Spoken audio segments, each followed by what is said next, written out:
তুমি তাড়াতাড়ি নামো, ঝাঁঝরা হয়ে যাইবা। কিন্তু কয়েক ঘন্টা পরে আমার ছেলে ঝাঁঝরা হয়ে যায়। সুখের কপাল এসে গেছে, তোমার আর কাজ করা লাগবে না মাসের বাসায়। আমি যা বেতন পাই তাই তো আমরা চলতে পারবো মা। এই কথা বলে আমার পোলাই বাইরে এসে ফোন দেয়, আমার পুতের খবর নাই, বউ ফোন দিতেছে।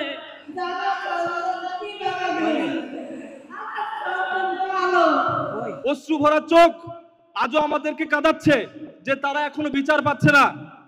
তাদের বিচার নিশ্চিত করে ছাড়বো আমরা ইনশাআল্লাহ। এবং এটা অস্বীকার করার জো নেই যে সর্বপ্রথম আমাদের পাশে দাঁড়িয়েছে ছাত্র শিবির এবং জামাতে ইসলামী। যে মায়ের বাসার থেকে ভাত রাঁধছে, এই ভাতে আমরা সবাই খাবো, বাসায় আর ভাত রান্না লাগবো না। এক লাগে পয়সা খাইছি, খাই আমার নাতিনরা নিয়ে আমি খাটে বসে রয়েছি। আরেকজনে আমার ছেলেকে ডাইতে থানার সামনে লইয়া আসছে যে চলো যাই বিজয়ের অনুষ্ঠান। তার আগে কইছে মা আমার সুখের কপাল এসে গেছে, তোমার আর কাজ করা লাগবে না মাসের বাসায়। আমি যা বেতন পাই তাই তো আমরা চলতে পারবো মা।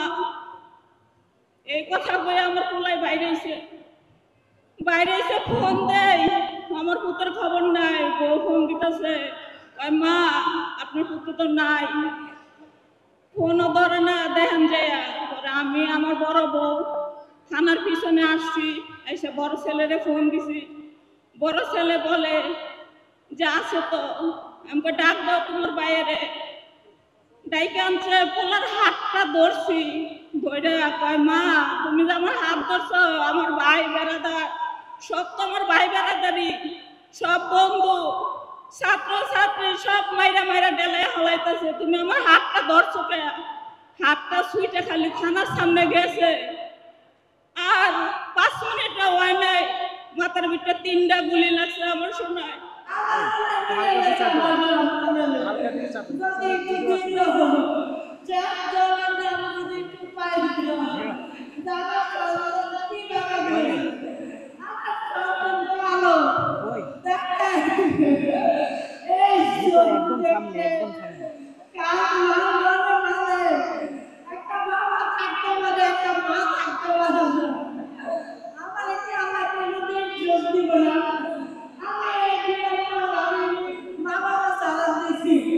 সন্ত্রাসীরা কত গুলি করতেছে, তখন 3:30 থেকে 4টা। তার কয়েক ঘন্টা পরে আমার ছেলে তুমি তাড়াতাড়ি নামো, ঝাঁঝরা হয়ে যাইবা। কিন্তু কয়েক ঘন্টা পরে আমার ছেলে ঝাঁঝরা হয়ে যায়। মৃত্যুবরণকারী যারা আছেন তাদের সাথে আমার অনেকের কথা হয়েছে। যখন কথা হয় তখন তারা সর্বপ্রথম যার সাহায্য এবং সহযোগিতার কথা বলা হয় সেটা জামাতে ইসলামী। এবং এটা অস্বীকার করার জো নেই যে সর্বপ্রথম আমাদের পাশে দাঁড়িয়েছে ছাত্র শিবির এবং জামাতে ইসলামী। তারপর অন্যান্য দলগুলো দাঁড়িয়েছেন, অস্বীকার করার জো নেই। শিয়া বাটার ও ভিটামিন ই সমৃদ্ধ লিলি হালাল বিউটি সোপ, তারুণ্যময় উজ্জ্বল ত্বকের জন্য। গুলিবিদ্ধ হওয়ার পরও আমরা যমুনা ঘেরাও করেছি।